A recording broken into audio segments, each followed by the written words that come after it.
वर्णानामार्थसङ्घानां रसानां छन्दसामपि मङ्गलानां च कर्तारौ वन्दे वाणीविनायकौ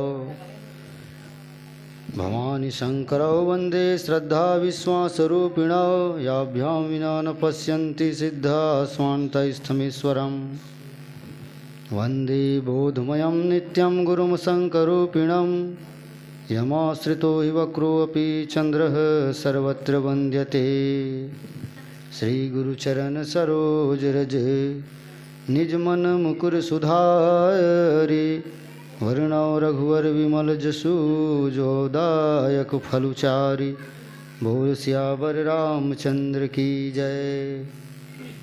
समजम नियम फूल फल ज्ञाना हरिपद रति रस वेद बखाना बोल सियावर रामचंद्र की जय। राम राम राम राम राम राम जय श्री राम जय श्री राम।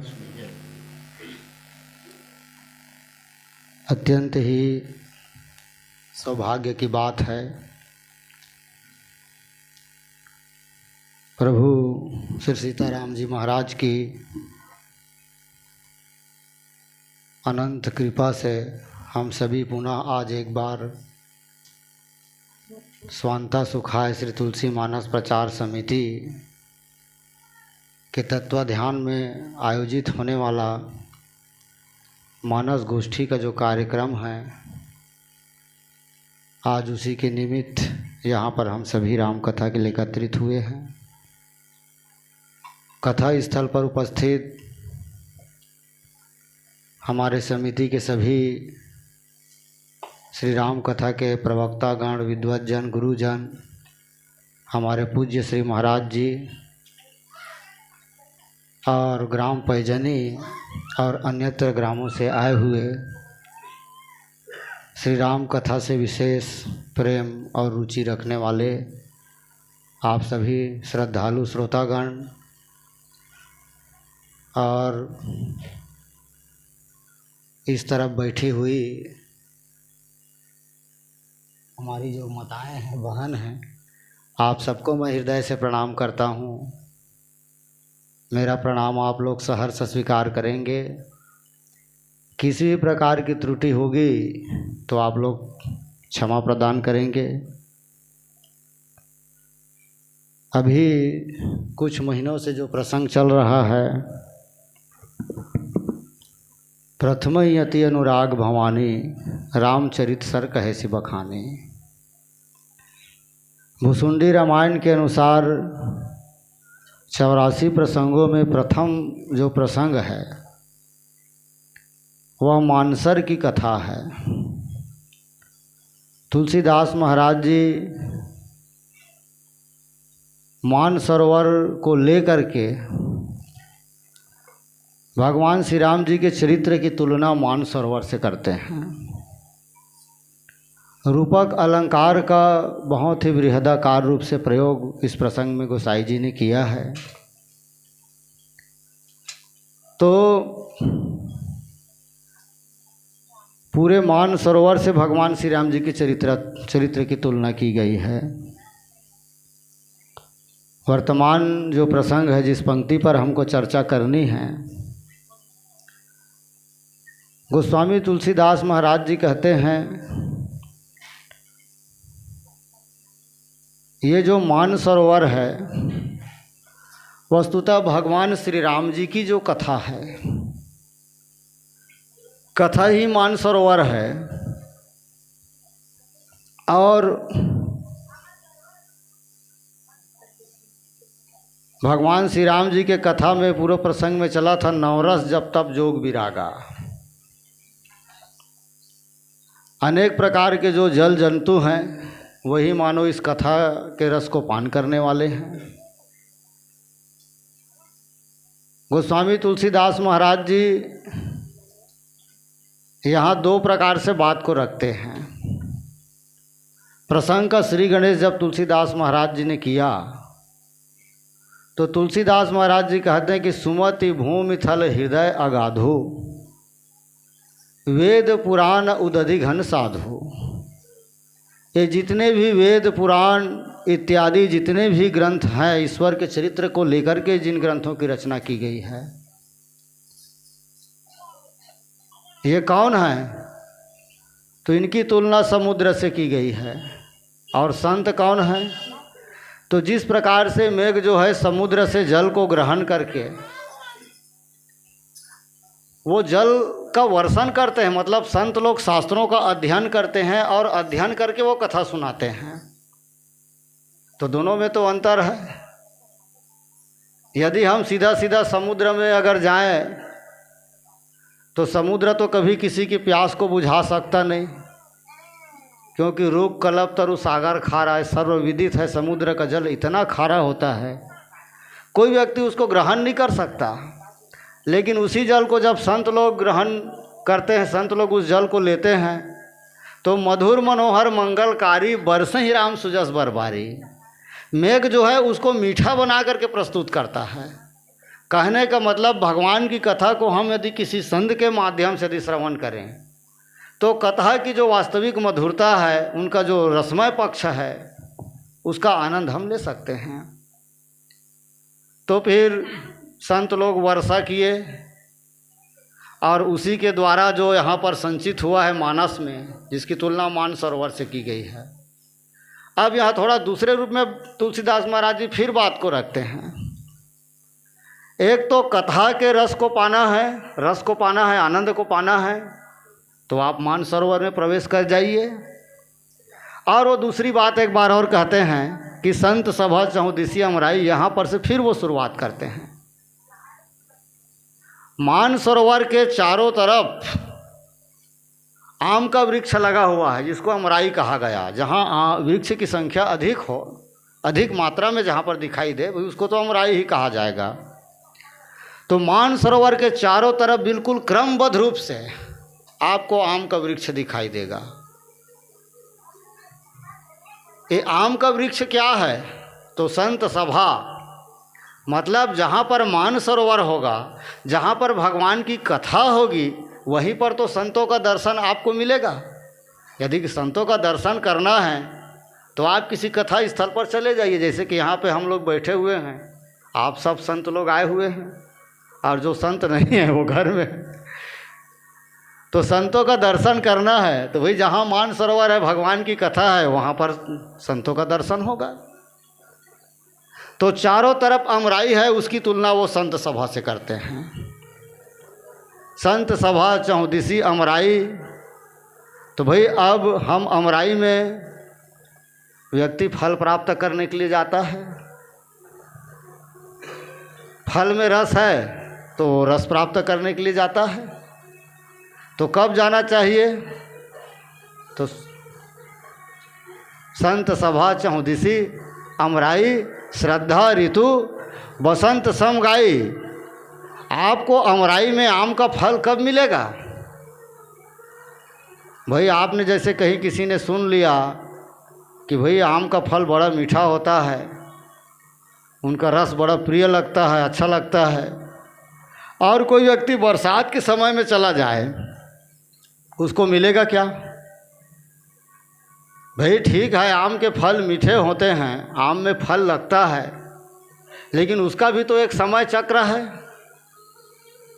बसंत ऋतु में आप जाएंगे तो ही आप उसका आनंद ले सकते हैं। कहने का मतलब संत के पास कैसे जाना है? तो श्रद्धा ऋतु बसंत समगाई।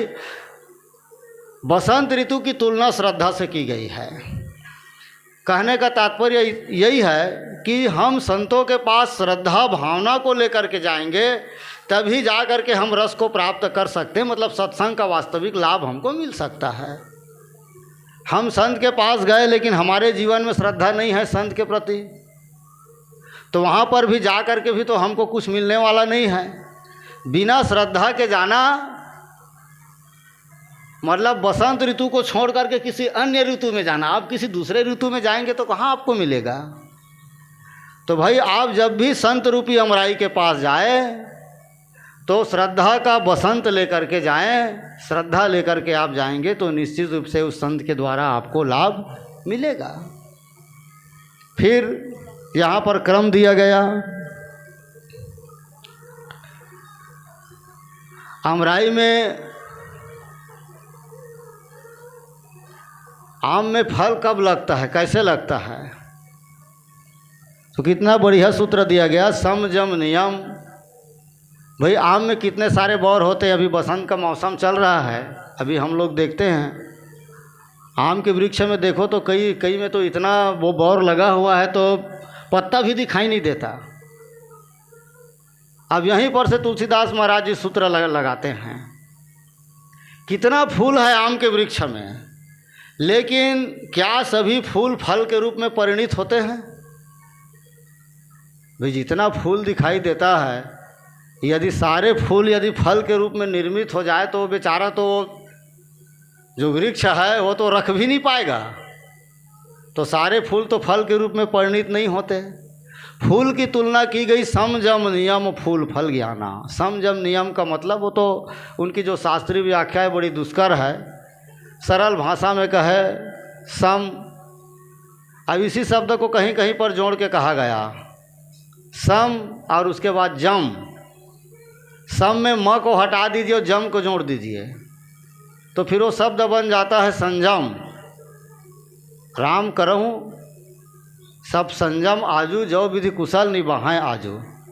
और फिर स से म को हटा दीजिए और नियम से न को हटा करके यम को जोड़ दीजिए तो क्या हो गया?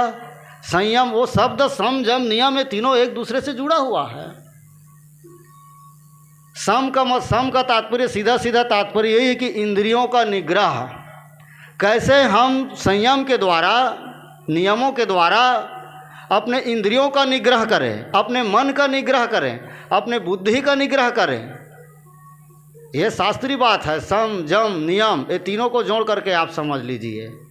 अब शास्त्रों में मिलता है तपश्चर्या, ब्रह्मचर्य, स्वाध्याय, शौच, मतलब आदि आदि जो अनेक प्रकार के संयम नियम बताए गए हैं, इसी को कहा गया फूल। कहने का मतलब हम संत के पास गए, श्रद्धा को लेकर के गए, वहाँ जा कर के हम कथा सुनेंगे, तब संत हमको अनेक प्रकार के संयम नियम बताएंगे। मतलब साधना के द्वारा कैसे हम रस तत्व को प्राप्त करें। भाई ये साधनामयी पद्धति बताई गई है यहाँ पर। आप संतों के बताए हुए संयम नियम का पालन यदि ईमानदारी से करते हैं तो समझ लिए फूल का निर्माण हो गया। तो सम जम नियम फूल, और फूल के बाद वही फूल तो भी फल के रूप में परिणित होगा। तो संयम नियम का तात्पर्य, संयम नियम का परिणाम क्या होना चाहिए? भाई फूल तभी सार्थक है, वही फूल धन्य है जो फल के रूप में परिणित हो जाए। कहने का मतलब क्या है? एक संत के पास हजारों लोग जाते हैं। संत किसी एक व्यक्ति को नहीं, एक मंच पर बैठ करके खड़ा हो करके वो सब व्यक्ति को एक ही प्रकार के साधना और नियम बताता है। वो किसी के लिए वो दुर्भाव नहीं रखता, लेकिन क्या उसका लाभ हर व्यक्ति ले सकता है? एक महान गुरु का प्रत्येक शिष्य सिद्ध हो जाए या प्रत्येक शिष्य उसके कार्य में दक्ष हो जाए, ये हम नहीं देखते। अगर किसी गुरु के 100 शिष्य हैं तो कुछ गिने चिने 2-4 ही तो आगे चल करके उनके परंपरा को आगे बढ़ाते हैं, उसको जीवन में स्वीकार करते हैं। और कुछ तो ऐसे भी होते हैं, रहते तो हैं साथ में ज़रूर, लेकिन उनके जीवन में हम लोग सफलता नहीं देखते। तो इसीलिए हम आम के वृक्ष में देखते हैं बौर तो बहुत होता है, कितना सारा बौर, और कितना सारा बौर इसका तात्पर्य क्या है? आपको कितने सारे श्रोता दिखाई देंगे। अभी प्रदीप मिश्रा महाराज जी की कथा चलती है, वहाँ पर गणना करके बताई जाती है कि आज 10 लाख श्रद्धालु कथा श्रवण करने के लिए पहुँचे। अब 10 लाख श्रद्धालु में कितने फलीभूत हुए?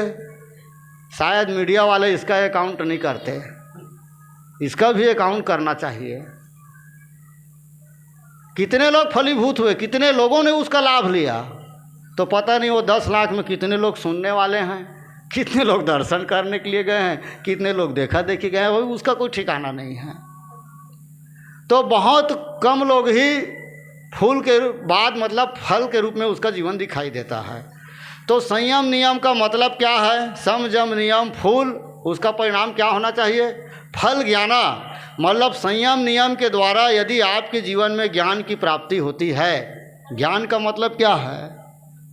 ज्ञान का सीधा सा अर्थ है ईश्वर को जान लेना, ब्रह्म तत्व को जान लेना। स्वयं को जानना, ईश्वर को जानना और माया को जानना। जो ईश्वर को जान लेता है, जीव को जान लेता है और माया को जान लेता है, इन तीनों के सच्चा स्वरूप का जिसको ज्ञान हो जाता है उसी को तो सच्चा ज्ञान कहा जाता है। तो संयम नियम का मतलब यही है कि भाई आपके जीवन में ज्ञान हुआ कि नहीं हुआ।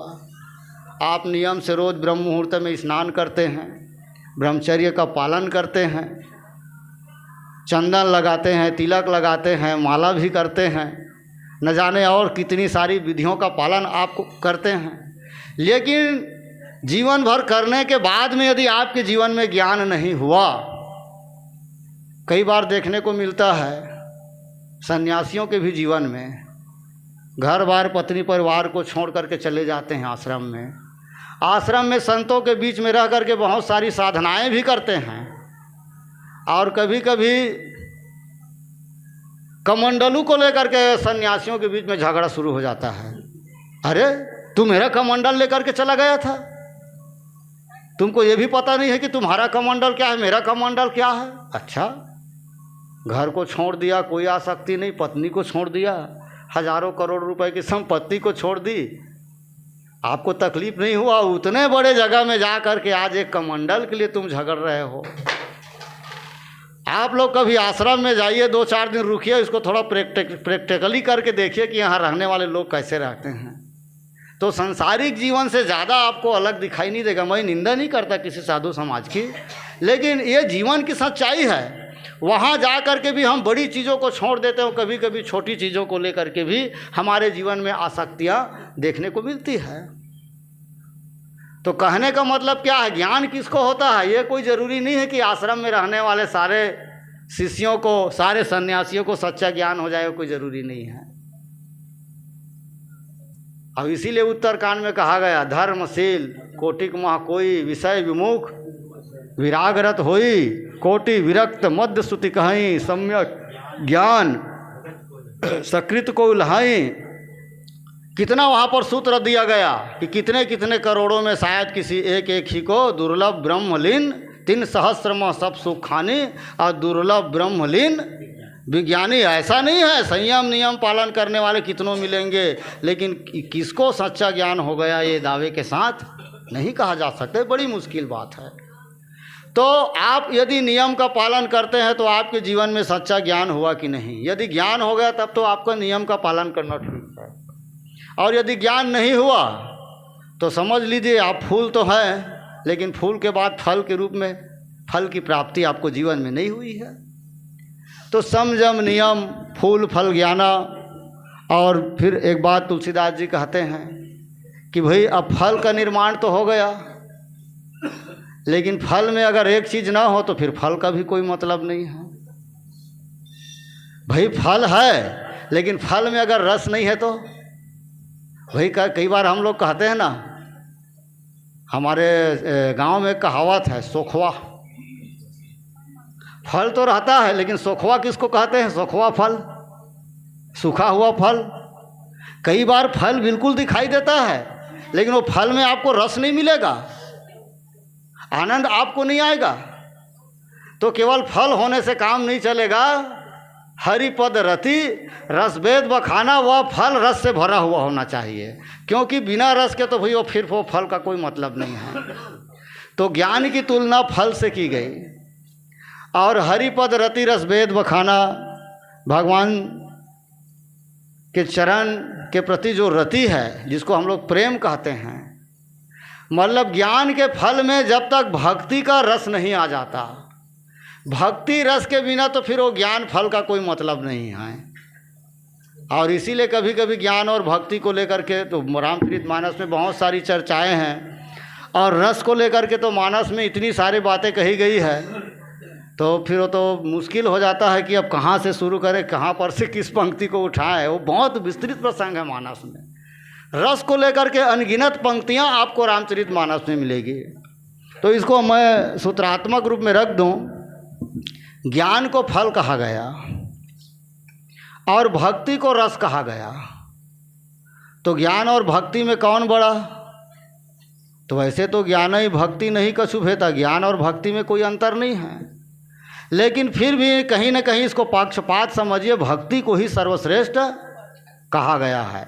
वो एक सिद्धांत के रूप में जरूर कह दिया गया कि ज्ञान और भक्ति में हम भेद नहीं कर सकते, दोनों ही समरूप है। वो सिद्धांत के रूप से ठीक है, लेकिन अगर व्यवहारता यदि हम उसको समझने का प्रयास करें तो वास्तव में भक्ति को ही सर्वोपरि कहा गया। और ये बात भी रामचरितमानस में अनगिनत पंक्तियों में कही गई है। तो भक्ति के बिना ज्ञान का कोई महत्व नहीं है। भक्तिहीन नर सोहई कैसा, या जोग कुजोग ज्ञान अज्ञानो और जहान आराम प्रेम परिधानु। प्रेम के बिना तो फिर इसका कोई महत्व ही नहीं है। प्रेम क्या है, भक्ति क्या है? तुलसीदास महाराज जी बहुत सुंदर उदाहरण देते हैं। ये जितने भी ज्ञान ध्यान वैराग संयम नियम जोग जप तप जितना भी है, उसको आप लोग एक व्यंजन मान लीजिए, और भक्ति की तुलना वो नमक से करते हैं, लवण बिना बहु व्यंजन जैसे। अब ये छोटे से उदाहरण से आप लोग समझ लीजिए। आप चाहे कितनों उच्च कोटि के व्यंजन बनाइए अपने घर में, महंगा से महंगा कोई मार्केट का सब्जी खरीद कर ले आइए, लेकिन यदि 2 रुपए का नमक यदि उसमें नहीं डालेंगे तो वो सब्जी आपको स्वाद देने वाला, तो लवण बिना बहु व्यंजन जैसे। और इसीलिए ना हमारे संत परंपरा में साधु लोग नमक को राम रस भी कहते हैं। ये कितनी बड़ी बात है। ये राम रस उसको ऐसे ही नहीं कहा गया, रामचरितमानस में नमक की तुलना की गई है इसलिए कहा गया। वो एक प्रमाणिक बात है। तो इसीलिए वो लोग आश्रम में आप भोजन करेंगे तो नमक को लेकर के पूछते हैं राम रस राम रस राम रस। भैया किसी को राम रस चाहिए? राम रस क्यों कहा गया? जिस प्रकार नमक के बिना संसार का सारा व्यंजन व्यर्थ है, उसी प्रकार से भक्ति के बिना सारी साधनाएं व्यर्थ है। तो ज्ञान है फल और भक्ति है रस। तो कुछ पंक्तियां हम देख लें। एक हम थोड़ा उदाहरण देखें, रस को हम कैसे प्राप्त करें। एक तो बताया गया पद्धति कैसे पाना है, तो पूरा उदाहरण दे दिया गया कि भाई आम का वृक्ष हो, बसंत का ऋतु हो, उसमें बौर लगे फल लगे, उसमें रस आए, तब जाके आपको रस मिलेगा। लेकिन एक और दूसरा पक्ष भी रामचरितमानस में मिलता है। उदाहरण के लिए हम देखें, भगवान श्री राम जी के चरण की तुलना कमल से की गई है। और जहाँ तक रस प्राप्त करने की बात है, ये यहाँ पर जो पंक्ति दिया गया एक प्रकार से एक नियम से हट करके हैं। प्राय रामचरितमानस में और अन्य ग्रंथों में भी एक बात बहुत ज़्यादा कही गई। कौन सी बात? बंदव गुरुपद पदुम परागा और सूरज सुबास सरस अनुरागा। गुरु और ईश्वर के चरण की तुलना कमल से की गई है। और जहाँ पर भी रस प्राप्ति की बात आती है तो कहा गया कि भगवान के चरण कमल है और कमल के रस को मतलब प्राप्त करना है। और यही बात आप रामचरितमानस में भी देखेंगे। ये बात बार बार कही गई। बंदव प्रथम भरत के चरना जा सुनेम व्रत जाई न बरना राम चरण पंकज मन जासु लुबुद मधुप इव तजीव न पासु। थोड़ा रस को हम 2 भाग में बांट ले, 2 प्रकार के रस। एक रस आम का रस, जहाँ पूरा नियम से आपको मिलेगा, बौर आएगा, फूल होगा, फल होगा, फल के बाद रस होगा। लेकिन थोड़ा विचार करके देखिए, भक्त लोग प्राय भगवान के पद कमल के ही रसिक हैं। पद कमल पर आगा रस अनुरागा मन मन मधुप करे पाना। तो थोड़ा विचार करके देखिए कि कमल में जो रस होता है वह रस फल के बाद होता है कि फल के पहले होता है? ये कमल तो सबके गांव में होगा, तालाब में हम लोग देखते हैं। वहाँ भंवरा जो रस पीने के लिए जाता है और वो जो पराग में रस होता है वो फल का परिणाम है कि फल आने के पहले का परिणाम है? भाई जब पराग जो होता है ना, छोटे छोटे कण दिखाई देते हैं जिसमें रस का कण होता है, फल का निर्माण उसमें बाद में होता है। और जिसको आजकल कमल गट्टा कहा जाता है, गुप्ता जड़ी बूटी दुकान में कुछ लोग दवाई बनाने के लिए उसको खरीदते हैं, भैया कमल गट्टा चाहिए, है नहीं, गांव की भाषा में पोखरा, ठीक है। तो भाई वह जो बीज के रूप में, फल के रूप में जो दिखाई देता है कमल गट्टा जिसको हम लोग कहते हैं, उसको तो हम लोग भी सेवन करते हैं। जैसे भी उनका स्वाद है उसका हम लोग आनंद लेते हैं। लेकिन पराग जिसको कहा गया, पराग में जो रस भरा हुआ है, आप लोग विचार करके देखिए, उस रस को कौन प्राप्त कर सकता है संसार में? क्या यह संभव है कि हर व्यक्ति उस रस को पाले? उस रस को पाने की विधि क्या है? अभी जो प्रसंग चल रहा है संयम नियम फूल फल ज्ञाना, ये विधि वाला प्रसंग है। संयम के द्वारा, यम के द्वारा, नियम के द्वारा, मतलब उस रस को प्राप्त करने का विधि क्या है, नियम क्या है, हम किस प्रकार से नियमों के द्वारा चल करके उस रस को प्राप्त करें। रस एक ही है, रस में भेद नहीं है, चाहे वो आम का रस कहो या कमल का रस कहो। तुलसीदास महाराज जी दोनों की तुलना एक ही चीज़ से करते हैं, भगवान के चरण रस से, ठीक है ना। केवल ये समझाने के लिए बात को अलग अलग रखी गई है।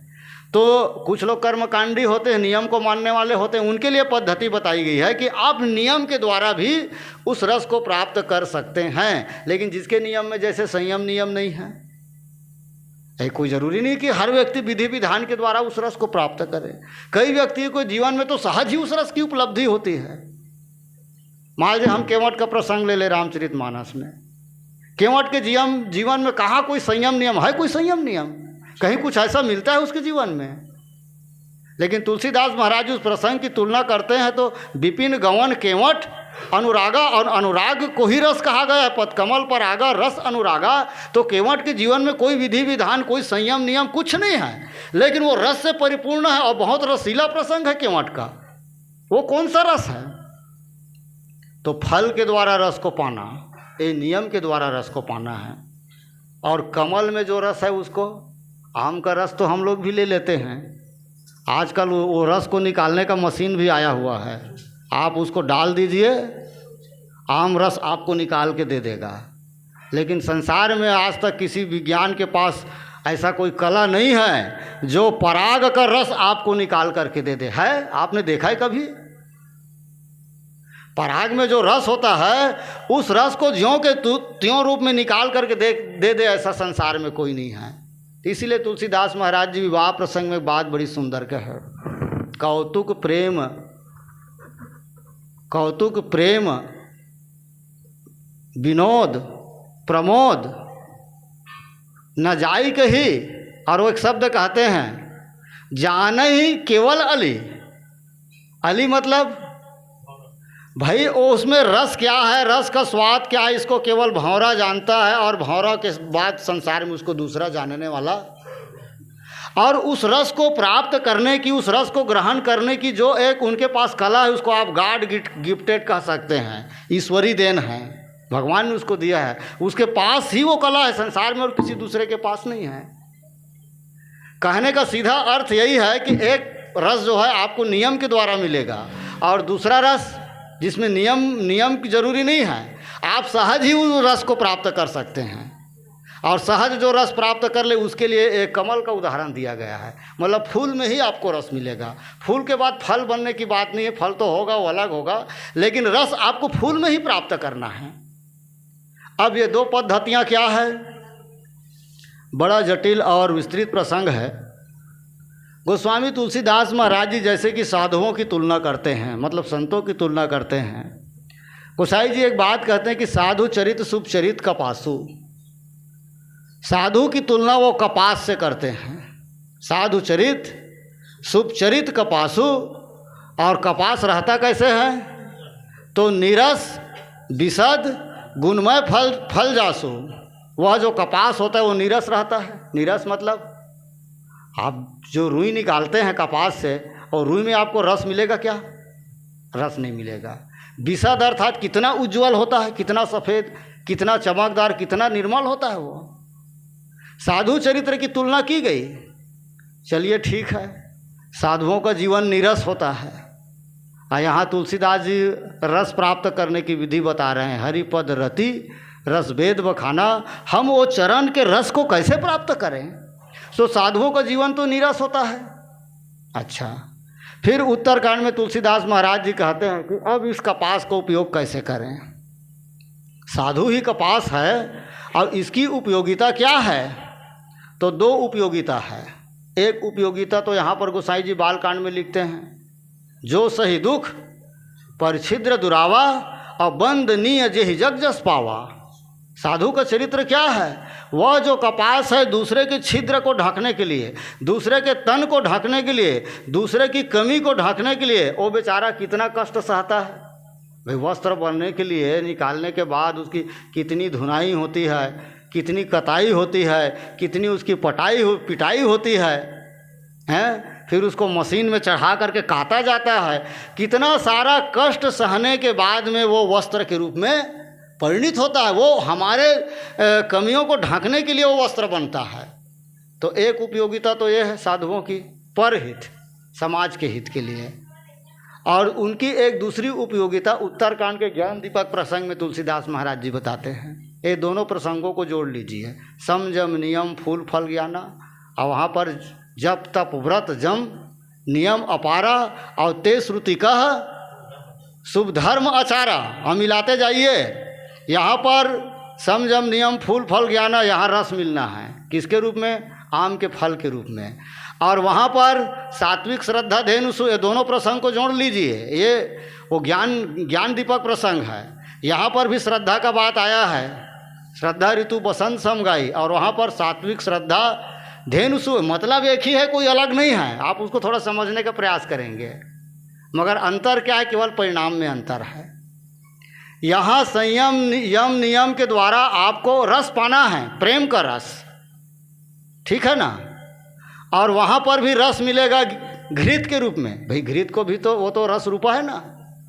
आप सात्विक श्रद्धा के गाय को खिलाइए, गाय से दूध प्राप्त करिए, दूध को पकाइए, जमाइए, वहाँ से मक्खन निकालिए, मक्खन को पकाइए, और पकाने के बाद अंत में घी के रूप में परिणित होगा। और परिणित होने के बाद इसी कपास को आप बाती बनाएंगे, ठीक है ना। कपास से वस्त्र भी बनता है, और कपास का प्रयोग दीपक जलाने के लिए, बाती के लिए भी प्रयोग करते हैं। तो 3 अवस्था 3 गुण तेहि कपास ते काढ़ी और तूल तूरी संवारी और बाती करी सुगाड़ी। यद्यपि वो कठिन प्रसंग है, उस पर हम लोग नहीं जाएंगे। केवल इतना समझ लीजिए कि वह जो कपास है उसको रुई के रूप में परिणित किया गया। क्यों उसको रुई बनाया गया? भाई चूँकि वो नीरस है। जो व्यक्ति नीरस होगा, नीरस मतलब जिसमें संसार का रस अभी चढ़ा नहीं है, ठीक है ना, वही तो घृत रस को ग्रहण कर सकता है भैया। बाती को जब हम घी में डुबोते हैं तो फिर वो रस सिक्त होता है कि नहीं होता है? मतलब ज्ञान के लिए जिस दीपक की आवश्यकता है वही व्यक्ति दीपक बन सकता है जो संसार से नीरस हो और संसार का रस जिसमें डूबा हुआ है। जैसे जोग अगनि करी प्रगट तप करम सुभाषुभ लाई बुद्धि सिरावय ज्ञान घृत ममता मल जरी जाई। योग की अग्नि से आपको अशुभ अशुभ सारे कर्मों को जलाना है। यहाँ जलने वाली बात है। अभी जैसे आप लकड़ी को काट करके लाते हैं तो क्या करते हैं? अरे भैया 4 महीना इसको सूखने दो, ठीक है ना। लकड़ी अभी गीला है, गीला मतलब अभी वो लकड़ी के भीतर आपको रस दिखाई देगा। जब तक वो लकड़ी गीला है, जब तक वो रस से परिपूर्ण है, तब तक वो लकड़ी जलने वाला। भाई जितना सूखा होगा उतना ही जलेगा ना। हम लोग संसार के रस में डूबे हुए हैं, ठीक है ना। और ज्ञानी लोग करते क्या हैं? तो रस रस सूख सरित सर पानी और ममता त्याग करे ही जिमी ज्ञानी। ज्ञानी लोग क्या करते हैं? संसार के रस से अपने आप को अलग करते हैं। संसार का जो रस, विषय रस जीवन में भरा हुआ है, अंतर्मन में भरा हुआ है, उस रस को लोग धीरे धीरे रस रस सूख, धीरे धीरे रस को सुखाने का काम करते हैं। और सुखाने के बाद जब वो पूरा सूख जाता है तो वही तो योग अग्नि में जलेगा, या फिर दीपक बन करके, बत्ती बन करके दीपक में जलेगा। तो साधु का एक उपयोग यहाँ पर है। तो नीरस है, यही कारण है कि वो ज्ञान घृत को वो प्रज्वलित करता है। और जो खुद रस सीखता है वो कभी ज्ञान घृत को प्रज्वलित नहीं कर सकता। तो वहाँ ज्ञान की दृष्टि से बात को कही गई।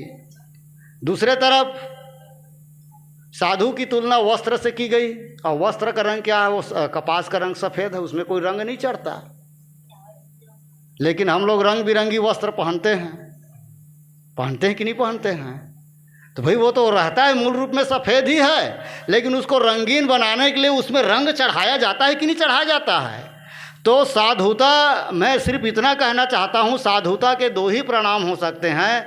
एक तो साधु व्यक्ति अपने आप को ज्ञान में आवेष्टित करे, ज्ञान दीपक बन करके जले, संसार को आलोकित करे अपने ज्ञान के प्रकाश से, और या तो वो जो साधु है वह भगवान के प्रेम रंग में डूब जाए।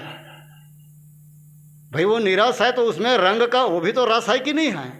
और इसीलिए कहीं कहीं आप लोग भजन सुने होंगे, श्याम पिया मोही रंग दे चुनरिया, और ऐसा रंग कि रंग नहीं छूटे, और धोबिया धोए चाहे सारी उमरिया। है भगवान आप अपने रंग में मुझको रंग दे।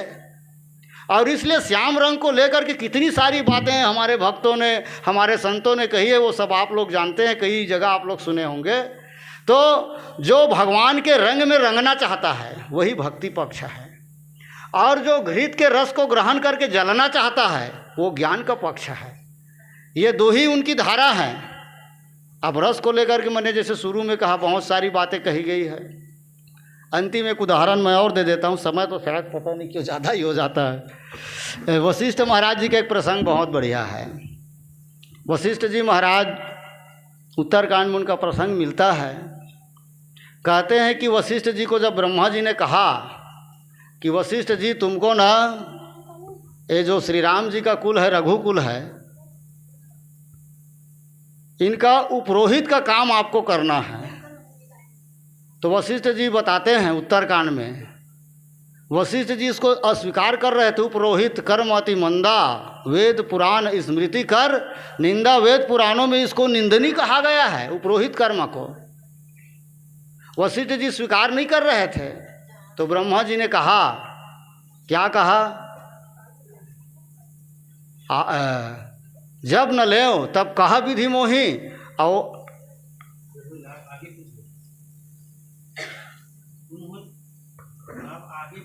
तुम्हें लाभ आगे सुत हो ही।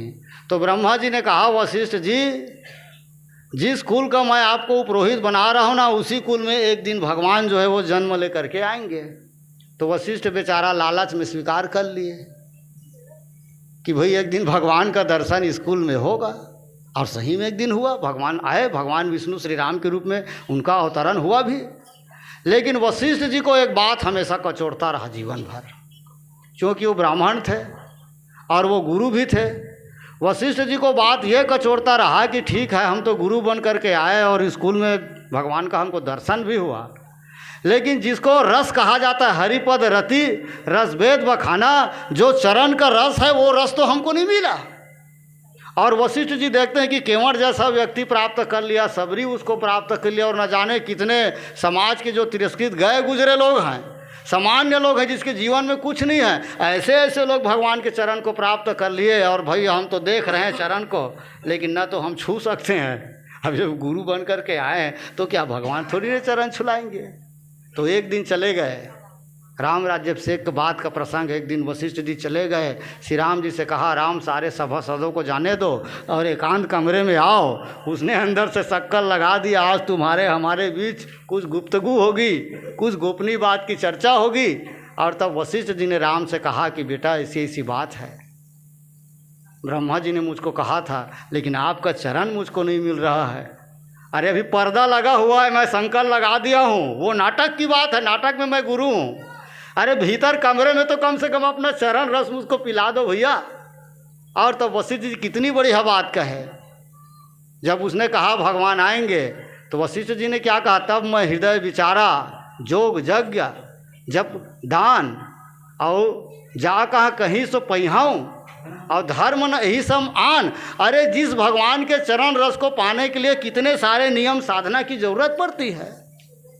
अरे केवल उपरोहित बनने से, पुरोहित काम करने से यदि वो चरण रस मुझको मिल जाता है तो भैया तो बहुत बढ़िया बात है। वशिष्ठ जी ने उसको स्वीकार कर लिया।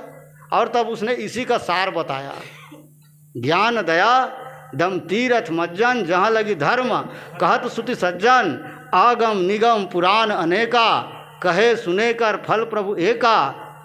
और वो कौन सा फल है, तो तव पद पंकज प्रीति निरंतर, सब साधन कर यह फल सुंदर। सारे साधनों का एक ही परिणाम है, और वो परिणाम क्या है, आप चाहे जितने भी नियम धियम साधना कर लीजिए, इधर से घुमाइए उधर से घुमाइए, लेकिन अंतिम स्थिति यही है कि रामचरण रति जोचा अथवा पद निर्वाण। जब तक आप भगवान के चरण को नहीं प्राप्त कर लेते, तब उसके बिना आपके जीवन में जितनी भी बड़ी उपलब्धि है वो भी किसी काम का। तो पाना क्या है? चरण रस को पाना है ना भाई। हरिपद रति रस वेद बखाना, वो रस हमको कैसे मिलेगा? गोस्वामी तुलसीदास महाराज जी कहते हैं भैया रस को पाना है, संतों के पास जाइए, संतों को बताए हुए नियम धियम जो साधना है वो साधना के द्वारा चलिए, और साधना के द्वारा चल करके उस रस को प्राप्त करिए। और यदि आपके जीवन में किसी भी प्रकार की साधना नहीं है, आप साधनहीन हैं, तो केवट जैसे केवट कहता है ना, जो प्रभु अवसि पारगा चाहूँ अब मुहि पद पदुम पखारन कहूँ, प्रभु जब तक आपका चरण नहीं धोऊंगा आपको पार नहीं लगाऊंगा। और दूसरा शर्त और ठोक दिया। कौन सा शर्त? जब तक आप नहीं कहेंगे कि आओ केवट मेरा चरण धो लो। अच्छा, ये कैसे कोई आदमी कहेगा जी कि मेरा चरण धो लो, मैं मेरा प्रणाम कर लो, मैं संत हूँ साधु हूँ? कोई साधु भी तो नहीं कह सकता। वो भगवान को कहते हैं कि जब तक तुम अपने मुख से नहीं कहोगे, जो प्रभु अवसि पारगा चाहूँ मुहि पद पदुम पखारन कहूँ, आपको कहना पड़ेगा कि केवट तुम आओ भैया मेरा चरण धो लो। अब बड़ी समस्या हुई तो भगवान थोड़ा घुमा फिरा कर बोलते हैं, सोई करूँ जही तव नाव ना जाए, कृपा सिंधु बोले मुझ। भगवान कहते हैं अब भैया तुम वही करो जिससे तुम्हारा नाव बच जाए। केवट ने कहा भैया ये इधर उधर घुमाओ फिराओ भाषा तुम मुनि महात्माओं विद्वानों के पास करो, मैं साधारण आदमी हूँ, समझता नहीं हूँ, तुमको एकदम स्पष्ट कहना पड़ेगा। तो भगवान को बोलना पड़ता है, बेज्ञान जल पाए पखारूं और होत विलम्ब उतर। अरे भैया जल्दी से जल लाओ मेरा चरण धो लो। अब इसमें केवट का भाव क्या है? बोले महाराज अगर मेरे पास साधना की पूंजी होती, अगर मूल्य होता तो महाराज वो मूल्य को देकर मैं भी मांगता कि आपका चरण दीजिए, लेकिन अब भाई मेरे पास तो कुछ है नहीं, तो मैं कैसे कह सकता हूँ कि मैं आपका चरण धोऊंगा? अब भाई बिना मूल्य के पाना है किसी चीज़ को तो सामने वाले की कृपा की बात है। भाई आपके पास मूल्य है, पैसा है, तो आप दुकान में जाएंगे, द्रव्य दे करके सामान खरीदेंगे, और आपके पास पैसा नहीं है तो दुकानदार के पास जाकर खड़ा हो जाइए। अब उसको दया आ जाएगी तो अभी दे दो रे 2 घंटे से खड़ा है इसको, भाई सामने वाले की कृपा की। तो भाई जब बिना मूल्य के पाना है तो भाई मैं किस मुँह से कहूँ महाराज चरण चाहिए? मैं वो कहने के लायक भी नहीं हूँ। जब बिना मूल्य के आपके कृपा के द्वारा ही पाना है तो कहना भी आपको पड़ेगा। तो इस प्रकार से रस को प्राप्त करने के 2 विधि हैं। फल के द्वारा रस को पाना ये साधना पद्धति है, और फल के पहले ही कमल के द्वारा उस रस को प्राप्त कर लेना ये ईश्वर की कृपामयी पद्धति है। तो इस प्रकार से रस को लेकर के मानस में बातें कही गई है। इसी के साथ मैं वाणी को विराम देता हूँ, त्रुटि के लिए क्षमा करेंगे। बोल श्री रामचंद्र की जय। राम राम राम राम, जय श्री राम, जय श्री।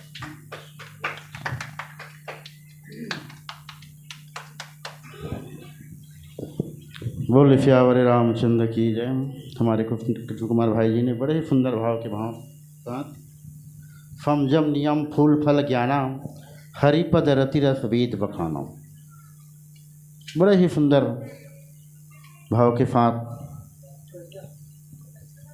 कि फम जम नियम फूल फल और ज्ञान और हरिपद रति रस वेद बखाना, बड़े ही इसका बृहद भाव से हम सबको व्याख्या सुनाए। बोले श्यावर रामचंद्र की जय। और अंतिम कड़ी में कुछ टूटी फूटी भाषा में मैं भी आप लोगों को कथा सुनाऊंगा। श्यावर रामचंद्र की जय।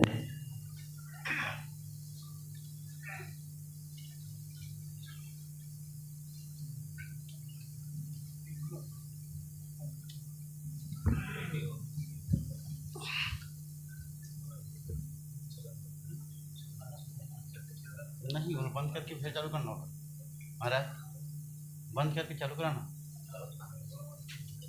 दोनों बंद करके चालू करा।